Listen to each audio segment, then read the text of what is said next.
Okay, so for this week, we are going to talk about probability and statistics. All right, and these are the sections in the book we are going to cover. So for the first problem here, we have this. It says, suppose that 11 inches of wire costs 33 cents. At the same rate, how much in cents will 54 inches of wire cost? So a lot of the problems we're going to be doing um, deals with proportion. Um, in this class. So if you recall a proportion means two fractions that are equal to each other. Okay, so for example,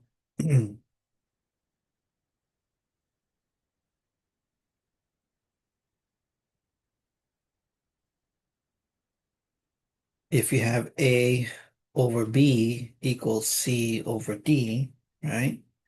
These are two fractions that are equal to each other. So, for example, if we have 5 over 10, that's the same thing as saying 1/2, right? So again, two fractions that are equal to each other. So in this case, we want to set up something very similar. So it says you'll have 11 inches of wire that costs 33 cents. And again, there's multiple ways of setting this up, but probably the easiest way is to put the inches over the cents. Okay. So we have 11 inches over 33 cents. And that's equal to, it says at the same rate, how much in cents will 54 inches of wire cost? Well, we don't know, right? How much in cents. So in this case, X will be the cents, which is in the bottom, and then 54 will be on the top. Okay. And we just cross multiply. I call it the butterfly move. So we multiply these guys together, excuse me, and we multiply these guys together. Okay. So 11 times X is 11X, and then we multiply 33 times 54. Okay. Right, so 33 times 54 is going to give us 1782 equal to 11x. And then we divide everything by 11, right? So you just do the opposite operations. So if things are being multiplied, all right, the opposite of that is division, and vice versa. If it's being divided, the opposite would be multiplication.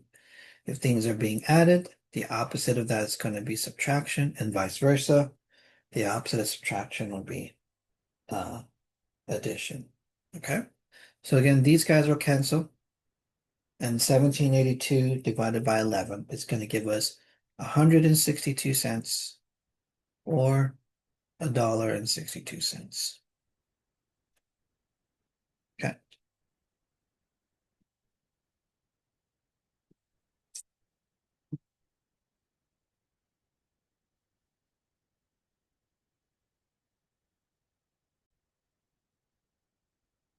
All right. The first one says Gina spent a total of $60 at the grocery store. Of this amount, she spent $51 on fruit. What percentage of the total did she spend on fruit? Okay, so these types of problems are called is over of, right? Oops. I don't know why it does that. Here we go. Okay. So is over of. So anytime you see something about regarding with of, you put that on the bottom. Anything regarding with is, you put that on the top. So it tells us, it says a total of $60. So the key word here is of. So I'm going to put 60 bucks on the bottom. Okay. All right. And again, these are dealing with proportions. So this side is going to deal with the percent, and everything on the bottom of this will always be 100. Okay. Because out of the percentage. Okay. And out of the 60 bucks, she spent $51. So we're going to put 51 here. Okay. And so we're looking for the percentage. What's the percentage of the total? Okay. So that's X. All right. So then we just cross multiply again, right? So we get 60. So we're going to get the butterfly move, multiply these guys together, and then multiply these guys together. So we're going to get 60x equals, um, 51 times 100. Okay. All right. So and then we're going to divide both sides by 60. And so when we do that, we get 85%.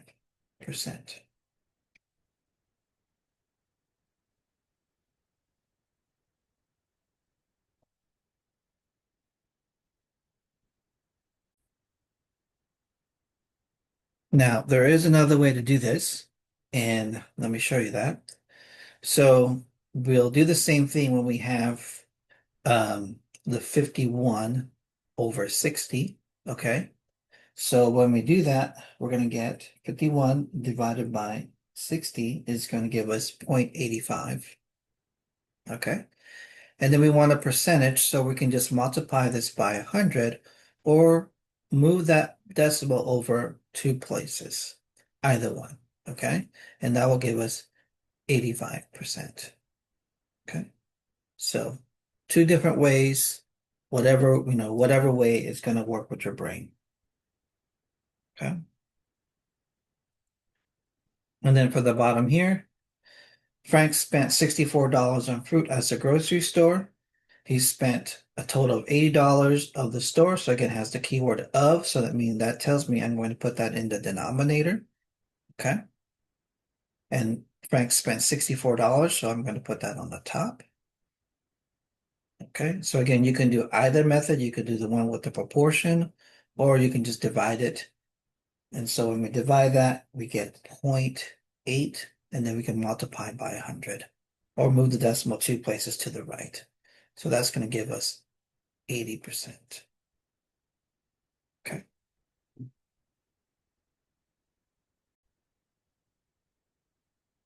Okay, so let's read the question over. It says must choose a crust and a topping for his pizza. There are four crusts to choose from: thin, regular, pan, and stuffed. There are three toppings to choose from: mushroom, sausage, and pepperoni. Draw a tree diagram to show the possible outcomes. Use a diagram to answer the questions. All right, so we're going to have to draw this tree diagram. Okay, so let's lay this out. So I'm going to use a different slide here. But the further slide that our new slide, we have to write down, says there are four crusts to choose from. So that's going to be our first column. And then our second column says there are three toppings to choose from. Okay. And then our third column is going to deal with the combination of these. Okay. So what do I mean by that? Okay. So let me pause it. Okay. So we're going to organize our information to three categories. So remember, the first thing it says we're dealing with the crust, right? So we have thin, regular, pan, and stuffed.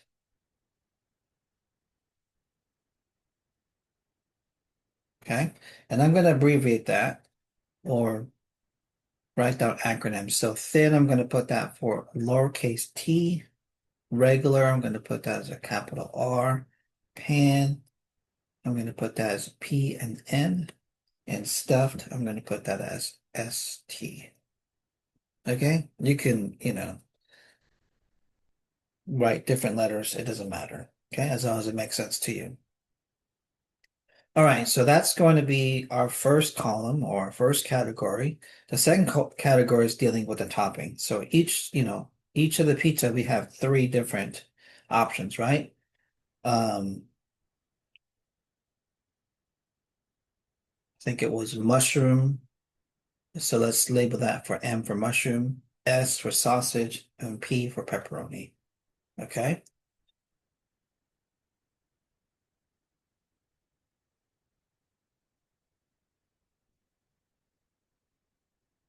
Right, and then we're gonna do the same thing for the next ones.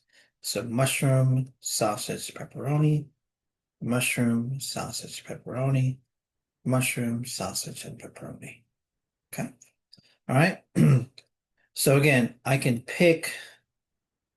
um, I can pick a thin crust and choose mushroom. All right. Or I can pick a thin crust and choose sausage, or I can pick a thin crust and choose pepperoni. All right. So these are combinations. So I'm going to write them as TM, TS, or TP. So if we had just a thin crust, then we have three outcomes when we choose the thin crust. Okay. And then we're going to do the same thing or follow the same format for the next three. So the regular, again, I could choose mushroom or sausage or pepperoni. All right. So that would give me RM, RS, RP. Okay. For the pan, same thing, right? And then stuff, same thing. Okay. All right. So that will give us PNM, PNS, PNP, STM, STS, and STP. All right. Okay, so then we just count how many outcomes we have total. So we have three here, right? Three, three here, three here, three here, and three here. So that's three, three, three, three. So when we add them up, we get a total of 12. Okay, so we have 12 possible outcomes. Okay.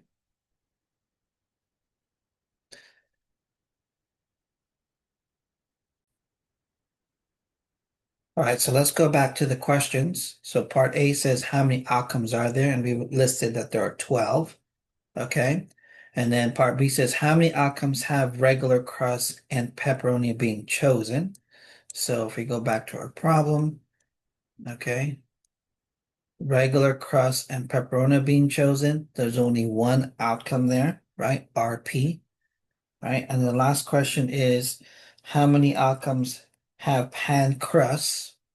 Okay, so pan crust or stuffed crust being chosen. So for pan, we have three possibilities, and for the stuffed crust, we have three possibilities. So that'll be a total of six. Okay, so our answers here, go back to our original slide. Okay, so we have 12, 1, and 6.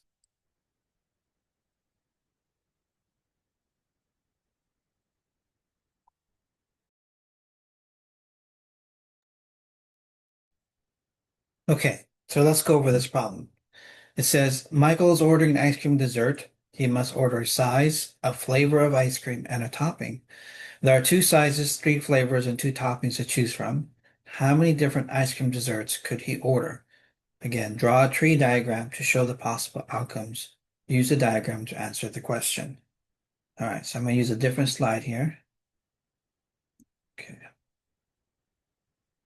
Okay, so again, we want to break this down into our categories. So our first category, we have the size. So let's write that down. All right. Then we have our flavors.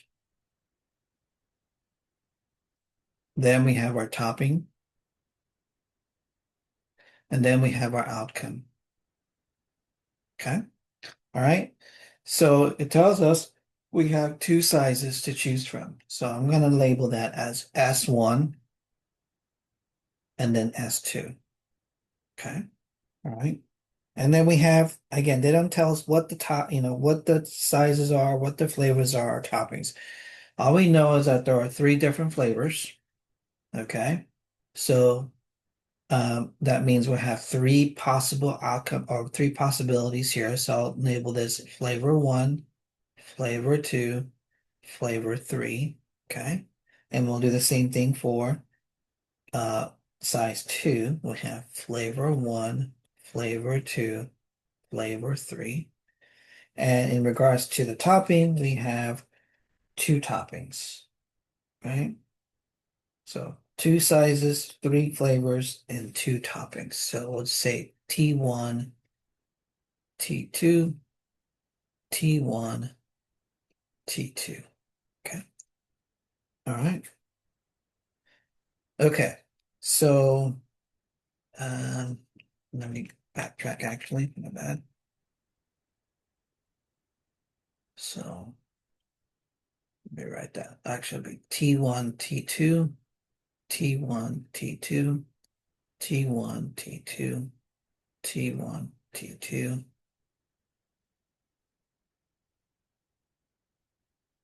Okay. All right. All right. Now we just connect them. All right. So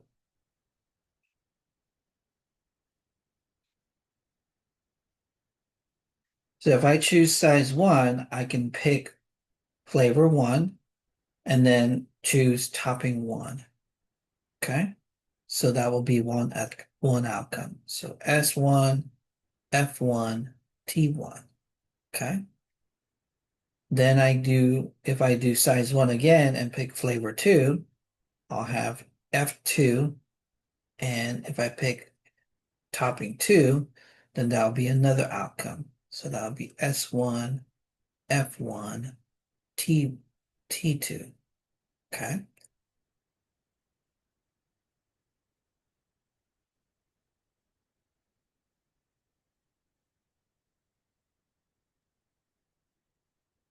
Actually, let me backtrack here.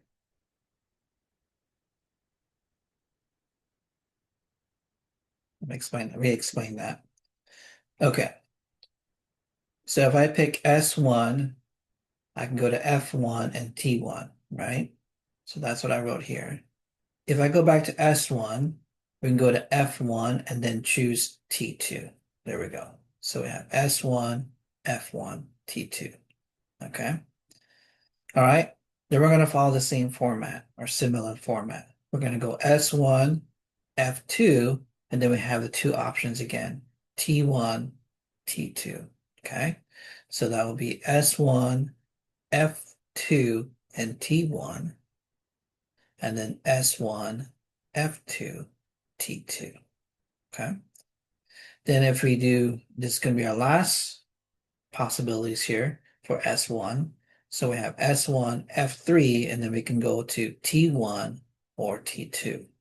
So that would be S1, F3, T1, S1, F3, T2. Okay. Does that make sense? Okay. Then we're going to follow the same format for S2. Okay. So we'll do S2, F1, then we have T1 and T2, S2, F2, T1, T2, S2, F3, T1, T2. All right, and we'll just list them down.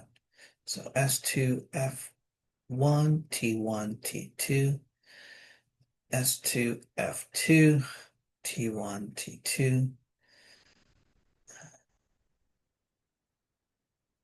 Sorry.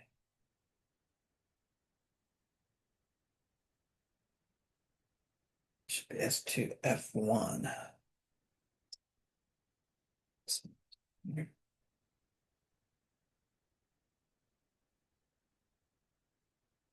F1, T1. There we go. S2, F1, T2. S2, F2, T1. S2, F2, T2. S2, F3, T1, and S2, F3, T2. Okay, there we go. All right, so for the size one, we have six possible outcomes, right? So if we add these guys, we have six.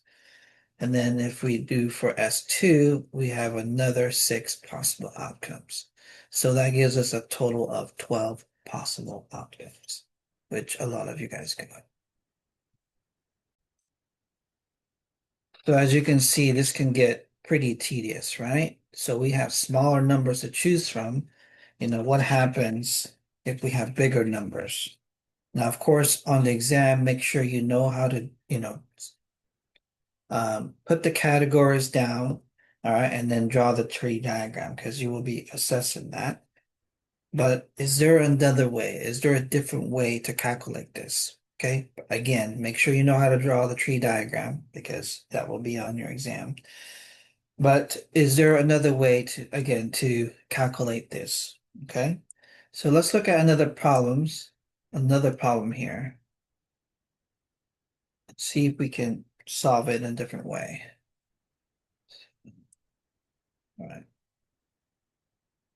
Okay, so here it says, when ordering the kids' lunch at Burger Universe, the customer must choose a size, whether or not to have cheese, a type of bun, a side order, and the type of fruit drink. Here are the possibilities for each choice. How many kids' lunches are possible? Okay, so this is going to come from your book. It's on page 570.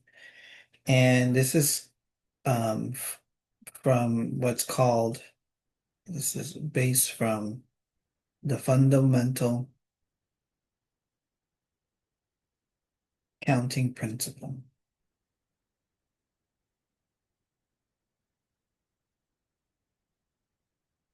Okay. All right. And this is what it says. So if we count this, right, the sizes, we have small, medium, large. So that's three. For the cheese, we have with cheese, without cheese. That would be two. For the type of bun, we have one, two, three. And then for the side order, we have two possibilities. And then for the fruit drink, we have three possibilities. Okay, so what it says is, this is again coming from the base, from the fundamental counting principle. It says if we just multiply these numbers, then we will get our total outcomes. All right, so 3 times 2 times 3 times 2 times 3, right? If we multiply all that, we would get a total of 108 possibilities. Okay?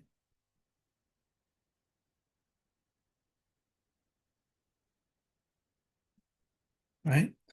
So much easier, so much faster. All right? So that's all we have to do is just multiply the possibilities together and we will get the total outcome.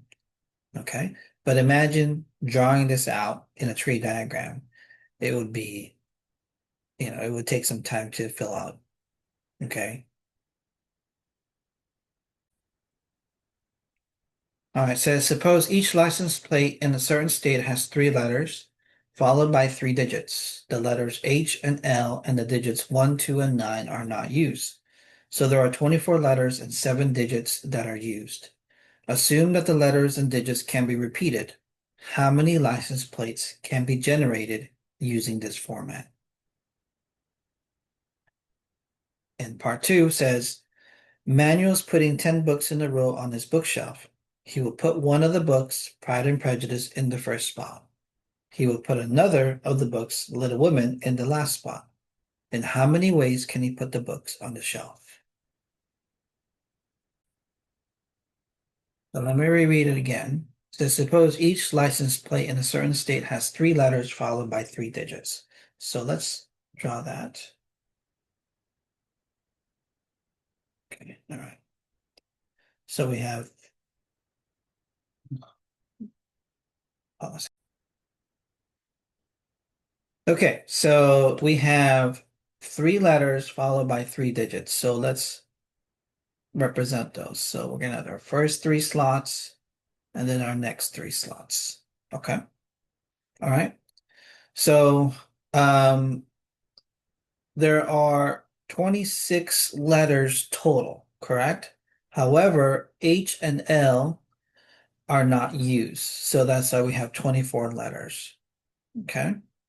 So for the first three slots, it tells us they are letters, right? The first three are letters. So in this case, on the first slot, how many letters can we choose from? Well, 24, because there's 24 letters to choose from. So we can put 24 there. Okay. Now, how about the second slot? How many letters can we choose from there? Well, it says here that letters and digits can be repeated. So that means even though I picked A on the first slot, I can pick A again on the second slot. Okay, so we have another 24. And that also applies for the third slot. So another 24. Okay. All right, now for the digits, followed by three digits. They're saying there's seven that are used. Well, let's think about this.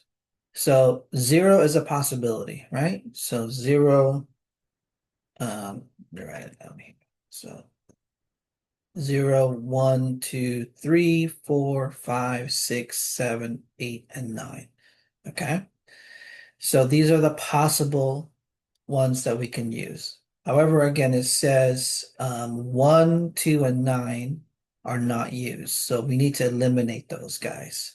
So we're going to eliminate 1, 2, and 9. Okay. So that means we have 1, 2, 3, 4, 5, 6, 7. So we have seven to choose from, seven digits. That's where those seven digits are coming from.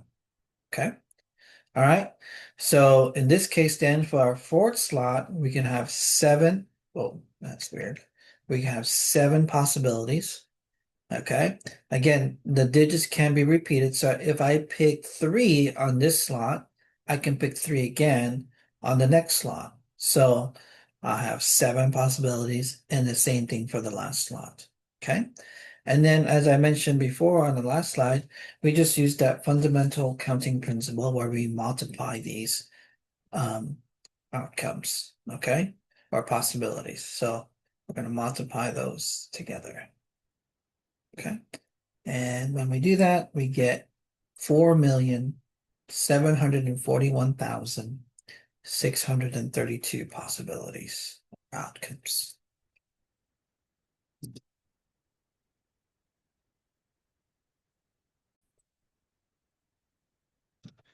Okay, so let me use a different color here. All right. So Manuel's putting 10 books in a row on his bookshelf. So that means we're going to have 10 slots. 1, 2, 3, 4, 5, 6, 7, 8, 9, 10. Okay. He will put one of the books, Pride and Prejudice, in the first spot. All right. So let's call that P square. Or, okay. For Pride and Prejudice. So that's going to be on the first spot. Okay. So there's only one to choose from there. Okay. Because there's only one book of Pride and Prejudice. It says he will put the another book called Little Women, so that's put LW on the last slot, right? It says in the last spot. So that, again, there's only one book to choose from on that one. So that means if the first slot and the last slot are taken by these two books, that means we'll have 8 books left over to choose from. Okay. And in how many ways can you put the books on the shelf? Well, again, we cannot repeat, like the last problem, we are able to repeat the book or repeat the number or letter, but in this case, we can't, right? Once we use that slot up, then that means it decreases the number of books we can use for the next slot. So what I'm saying is these two are already taken, right? The first slot and the second slot. So we have eight possibilities. So if I were to put a book on this slot here, right, I can have 8 possibilities. Okay. So once I've chosen a book now, that means I have one less book to choose from. So that means the next slot I'll have 7. Okay. And the same thing for the next slot. Then I'll have 6 left over. And then 5, 4, 3, 2, 1. Okay. All right. So, and then again, we just apply the principle where we multiply all of these numbers. And when we do that, we get 40,320 outcomes.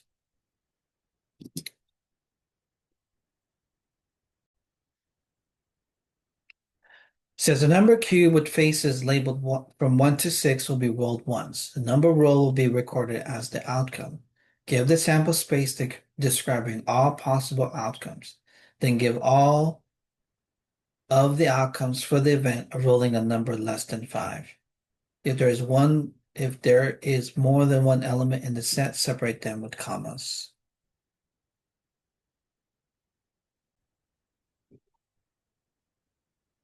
Okay, so let's do this. So, sample space. Sample space tells us, what do we have? What can we choose from? What's in our universe? So we have a number cube and it's labeled 1 to 6. Okay.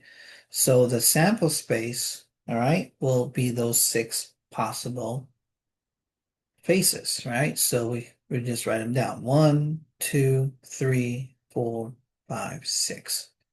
All right. So we can roll the 1, roll the 2, so on and so forth. Okay. So that's going to be our sample space.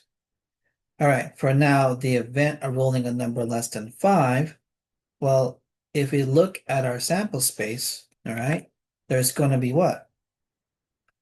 Only 4 of them, right? Those are the numbers less than 5. So that would be 1, 2, 3, and 4. So if we were to write down the event of rolling a number less than 5, then we would write down 1, 2, 3, or 4. And that's it.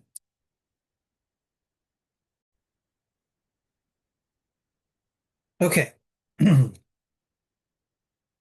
It says here, a bag with 6 marbles is shown below. 2 marbles are yellow, 1 is red, and 3 are blue. A marble is chosen from the bag at random. What is the probability that is not yellow? Write your answer as a fraction or as a whole number. Part 2, a bag contains 6 balls labeled 1 through 6. One ball will be randomly picked. What is the probability of picking a multiple of 3? Write your answer as a fraction. All right. So here we have what? We have 6 marbles, okay, total. And 2 of them are yellow, 1 is red, and 3 are blue. So if a marble is chosen from the bag at random, what's the probability that is not yellow? Well, there are 2 that are yellow, so that means 4 are not yellow. So we would have 4 out of 6, or that can be reduced to 2/3. Okay, all right. The next one here says, we have 6 balls here, 1 through 6, and 1 ball will be randomly picked. What's the probability of picking a multiple of 3? So remember, a multiple of 3 is like 3, 6, 9, 12, so on and so forth, right? Those are multiples of 3. Well, if they're labeled 1 through 6, so the ones that are going to be multiples of 3 are going to be your 3 and 6. Okay? So that's going to be what? What's the probability of picking those? It's going to be 2 out of 6 or 1/3.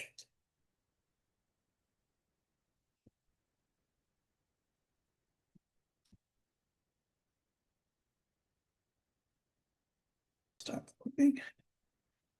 All right, says here Charmaine is going to watch a movie in her collection. She has 3 action movies, 4 comedies, and 5 dramas. She will randomly select one movie. What is the probability that the movie she selects is not a comedy? Write your answer as a fraction. Okay, so let's go over this problem.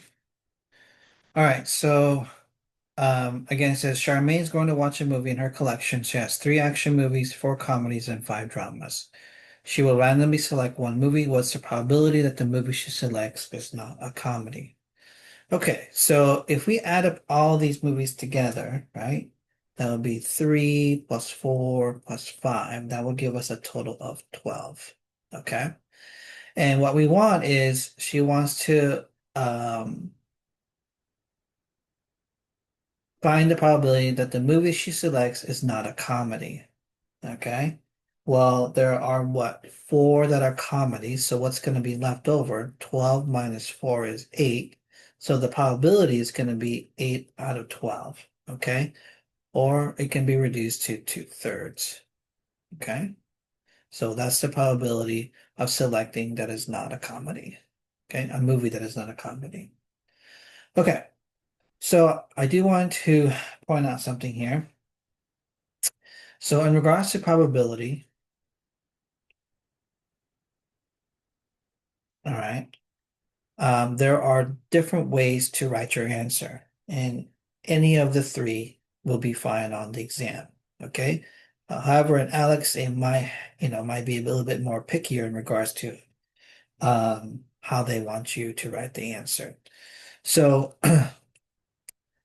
um, so one way to write an answer is through fraction, as we just did here. Okay. Another way is through a decimal, and another way is writing it as a percent. Okay. So fraction form, all right. So the probability, so in fraction form, so the probability of choosing none of it will be zero, right? And the probability of getting it right every single time will be, say, 100%. Or let's talk about, say, flipping a coin, right? So if we were to flip a coin, all right, we can have either a head or a tail, okay? So So that means then if we choose none of the coins, we'll get 0%.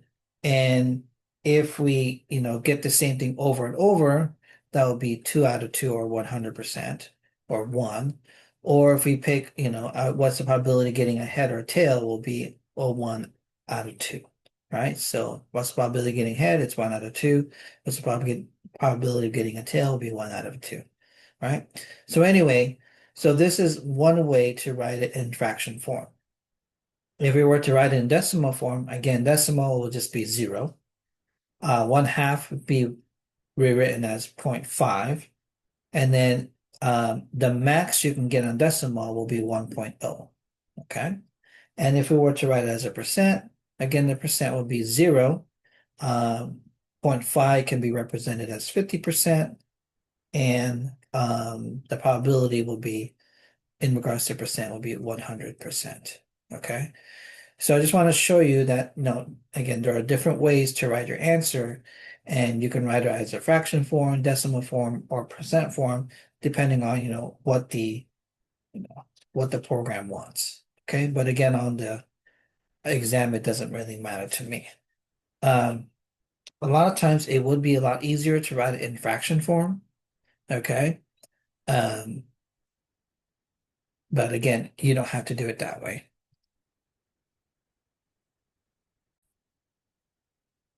Okay, so this question here says, here's a table showing all 52 cards in a standard deck. Okay, so there are hearts, diamonds, spades, and clubs. If you're not familiar with the deck of cards, that's okay. There are, red hearts, or there are 13 of them, right? So there are 13 red hearts, 13 red diamonds, 13 black spades, and 13 black clubs. Okay. All right. And this is the questions they want us to answer. It says, what's the probability that the card drawn is a 5? All right. So as you notice that each of these suits, right? There are four of each one, right? So four aces, four twos, four threes, and so on and so forth. So in this case, what's the probability the card drawn is a 5? Well, there are four of them. Okay, there are four fives. So that's going to be 4 out of 52.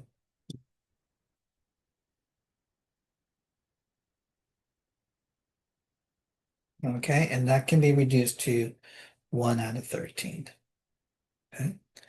Second one, what's the probability that a card drawn is a spade? Well, again, as we mentioned, there are 13 spades total, so that would be 13 out of 52, or that can be reduced to 1/4. Okay. And the last one's a little bit tricky. It says, what's the probability that the card drawn is a 5, or, that's the key word here, a spade? So again, if we were to highlight the 5, it would be these guys here, right? Okay. Hard to draw on this tablet. All right. And then we also want to highlight the spades. So it would be these guys here. Okay. So notice that when I highlighted this or circled it, all right, I circled the fives, and then I when I circle the spades, notice that I circled the 5 again. All right. So what we need to do is we need to subtract one of the 5s because we are counting them twice. Okay. So again, for the spades, we have 13. And then for the 5, we have 4 of them total, but we want to subtract one of them because we're counting them twice. Okay, so that will give us 13 plus 3, which is 16. So that would be 16 out of 52, which reduces to 4 over 13.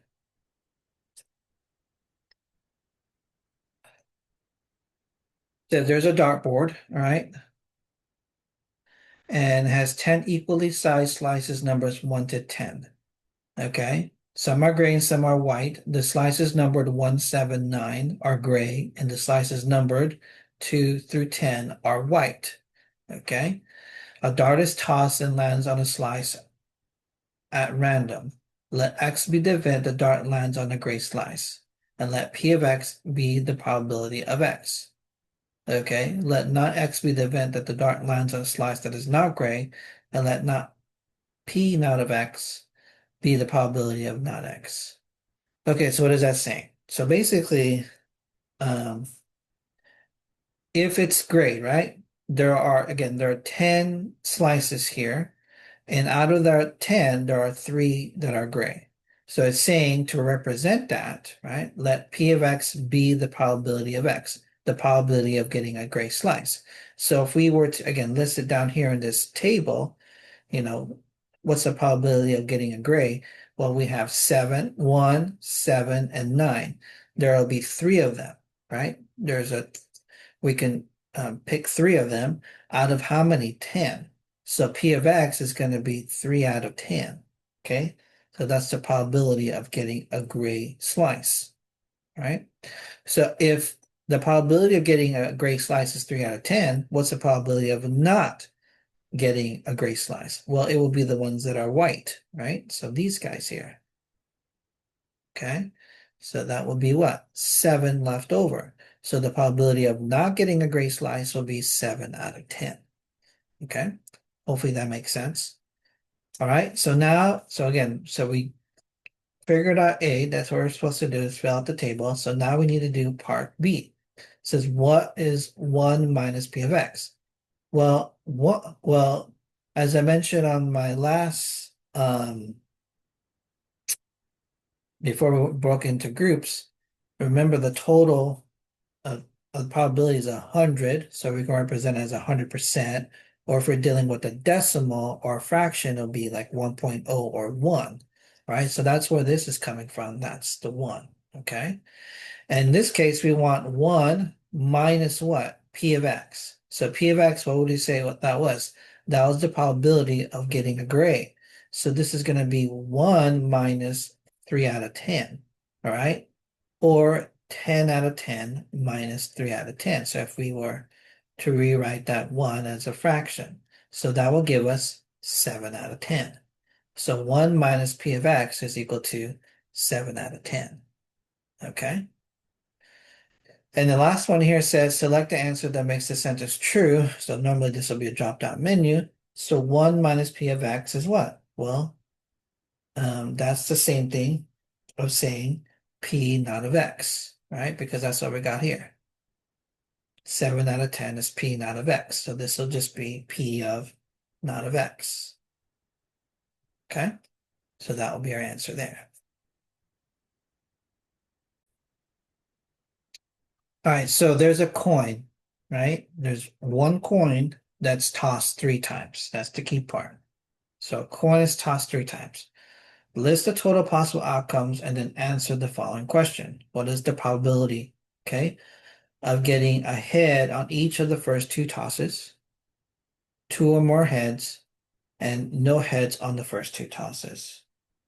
Okay, so what is it saying? So again, a coin is tossed 3 times. So let's go see if I have this.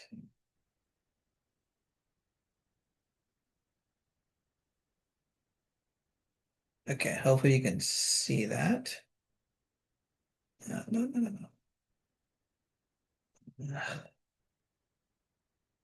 Let me pause here for a second. Okay, so I found this site here. It's just a coin, right? So we're flipping a coin and we have, possibility of getting a head or a tail. Okay? So this coin is being flipped 3 times. So to say the first time, okay, I flip the coin, I get a tail. So I write down tail. All right? The second time, I flip it again and I get head. So tail, head, and then I flip it one more time and I get another tail. Okay? So so in this case, I would get the tail, head, tail combination. All right. So that's going to be one outcome. All right. So again, one coin is flipped 3 times. All right. So I keep doing this. All right. Keep flipping that same coin 3 times for each trial. Okay. And see what my possible outcomes would be. So when we do that, right, this is the list we'll get. So we can get head, head, head, head, head, tail, head, tail, head, tail, head, head, head, tail, tail, tail, tail, head, and which we had mentioned already, the tail, head, tail, or tail, tail, tail. Okay. All right. So when we count them, we would have what? 1, 2, 3, 4, 5, 6, 7, 8. Okay. So we would have 8 possible outcomes. All right. And so this is what I would expect you to do on the test. Right. You would have to list these guys down. All right. So you would have 8 possible outcomes. So now we know what it's going to be the probability of. So a head on which the first 2 tosses. So that means on the first 2 attempts, you would have to have a head. Okay. So that would be the first one here. So for A, that would be head, head, head, right? Because that's the first 2 are head. And then we have um, head, head, tail. Okay, so that would be the next possible outcome.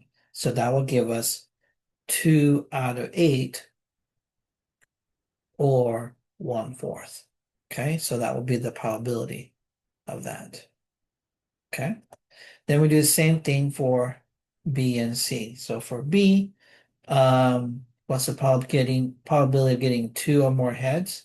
So that would be the head, head, tail, head, head, head, head, tail, head, tail, head, head. Okay, so that will give us 4 out of 8 or 1/2. And then for the last part, the probability of getting no head on the first 2 tosses. So that will be tail, tail, tail, and tail, tail, head. All right, so that will be 2 out of 8 or 1/4.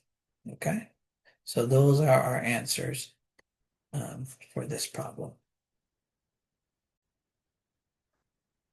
Okay, here it says you have 10 balls numbered from 1 to 10 are placed in the bag. Some are white and some are gray, as shown here to the right. A ball will be randomly selected. What's the probability that the selected ball is gray? And what is the probability that the selected ball is gray given that the selected number is less than 9?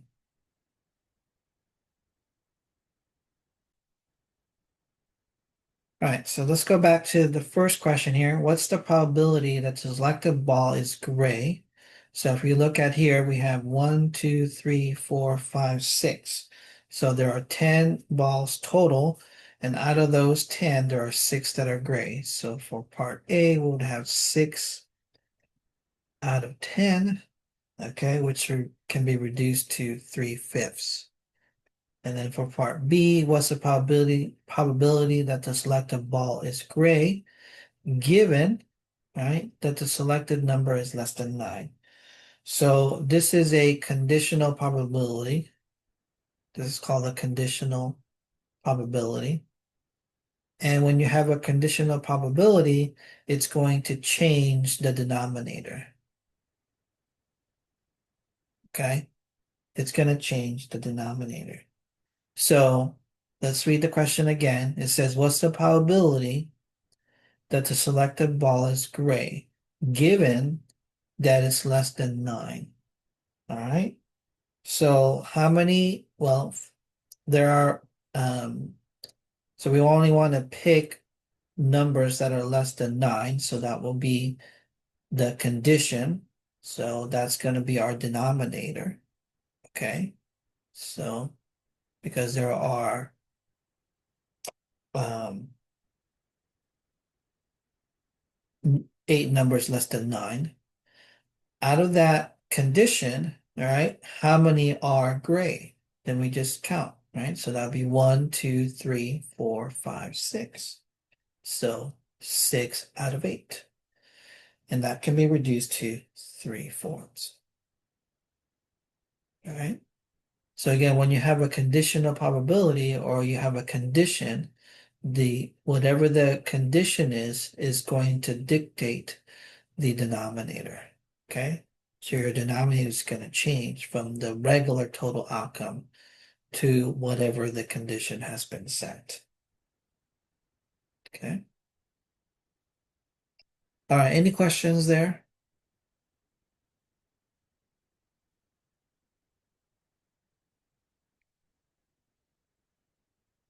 Okay. All right. Okay. The next question is probably, pause here for a second. All right. So first, let's talk a little bit about the difference between experimental probability and theoretical probability. Okay. So let's write this down. So experimental, okay, versus theoretical. Okay. So let's think about the coin example again. Okay. So in theory, right? To get a head or a tail, right, we have a 50% chance, right? So if we're talking about flipping a coin, okay, we have a 50% chance or 1 out of 2 of getting a head or a tail, right? That's in theory, that's in practice. Whether that happens or not, that's a different ball game, right? So um, that's where the experimental comes in. Okay. So experimental is talking about what actually happens in your experiment. What is actually happening in experiment? I mean, in theory, it says, okay, I should have a 50% chance of getting a head or tail, but maybe I keep getting, tails every single time. All right. So maybe if I toss the coin 100 times, all right, and I wanted to find out how many tails I got 40 out of the 100 times I tossed it. Maybe the second time I did it, out of 100 times, I got 60 out of 100 the next time. Or maybe I did it again, okay, 100 times and I got 55 tails out of 100. Okay. So basically, what happens is as you do these experiments, okay, as you do them, guess in larger scale, okay, towards infinity, then the experimental will approach the theoretical. Okay, so again, in theory, this is what we should get 1 out of 2. But in reality, again, depending on how many times we do it, this is the actual number we're getting. Does that make sense? Okay. However, if we did this infinite amount of times, then the experimental will go towards the theoretical. And that's why they got these numbers. Okay. But again, they would have to be in a large number of trials. Okay. So keep that in mind as you work this problem. So let's look at this. It says the state lottery board is examining the machine that randomly picks the lottery numbers. On each trial, the machine outputs a ball with one of the digits 0 or 9, 0 through 9 on it. The ball is then replaced in the machine. The lottery board tested the machine for 100 trials and got the following results. So these are the outcomes. So 0, 1, 2, 3, all the way to 9. And then these are the number of trials. So out of the ball 0, it landed 11 times. Out of the one ball, you got 9 times. Out of the two ball, it came up 11 times. So that's what this is saying. Okay. So this is, you need to read this. It says round your answers to the nearest thousands. Okay. So the nearest thousands. All right. So that would be 3 numbers after the decimal. All right. So from these results, compute the experimental probability of getting an odd number. Part B, assuming that the machine is fair, compute the theoretical probability of getting an odd number. And C, assuming that the machine is fair, choose a statement below that is true. Okay, so I'm going to give you a minute or so to figure this out, see what you get. All right. So it says here, from these results, compute the experimental probability of getting an odd number. All right. So these are odd numbers. All right. So 1, 3, 5, 7, 9. Those are the odd numbers. How many times did 1 show up? It showed up 9 times. So we write that down. Oops. Okay. All right. So we're looking at this row here, right? Because that's the experimental. That's the experiment. Okay. All right. And then how many times did 3 occur? 14 times. So we're going to add that. How many times 5 occur? 8, 7, 9 times. And for 9, 7 times. Okay. So when we add those up, we're going to get 47. Okay. And they tell us that there are 100 trials total. So our answer here is going to be 47 out of 100. And actually, let me write that in a different color.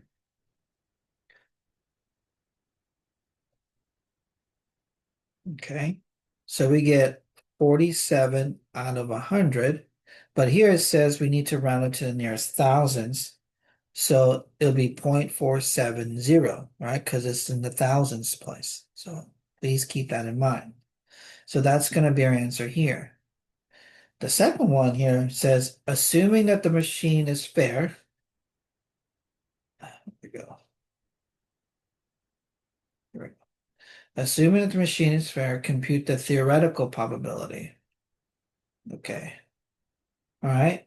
Of getting an odd number. Well, let's look at this, right? Our odd numbers are 1, 3, 5, 7, and 9. And how many do we have that are odd? Well, there's 1, 2, 3, 4, 5. So that would be what?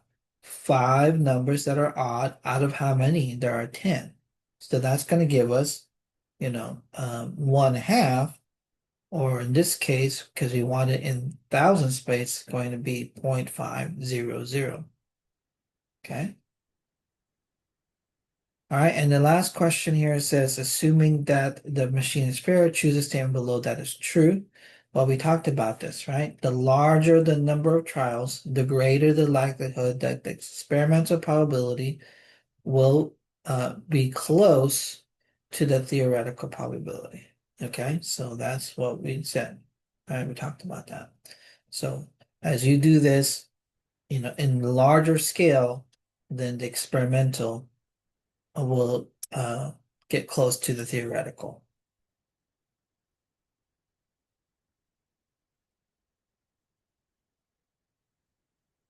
Okay.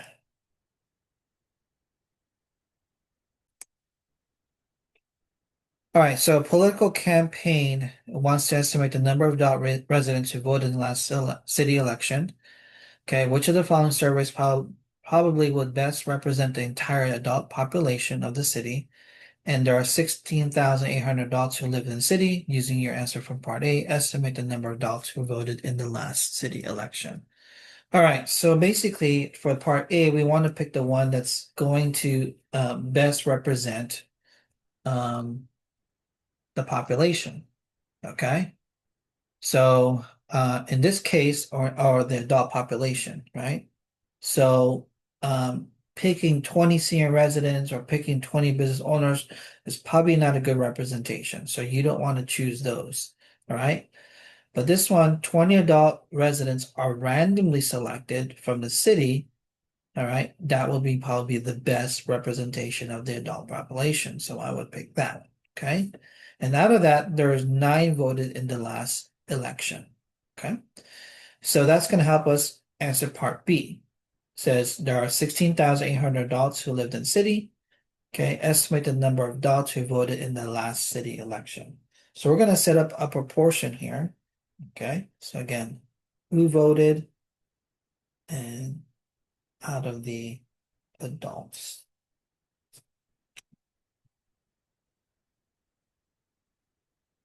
Okay, okay, so I'm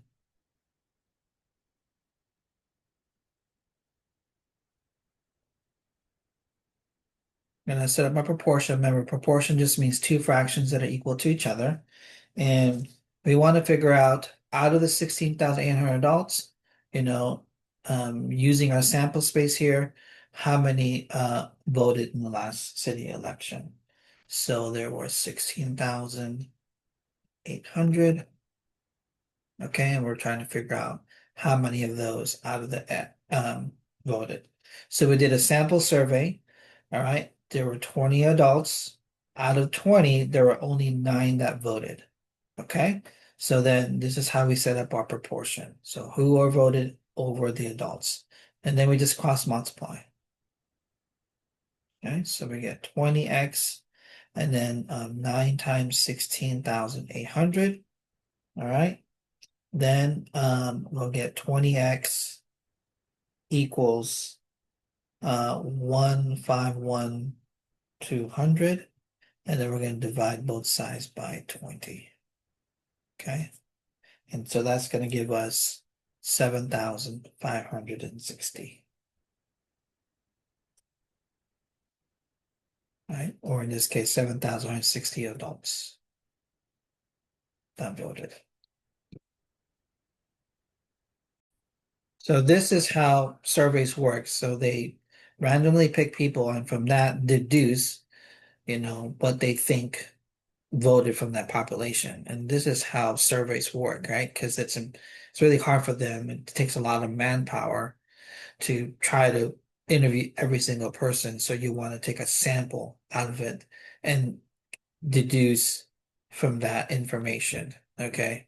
So anyway, so this is just kind of a little taste of sampling here.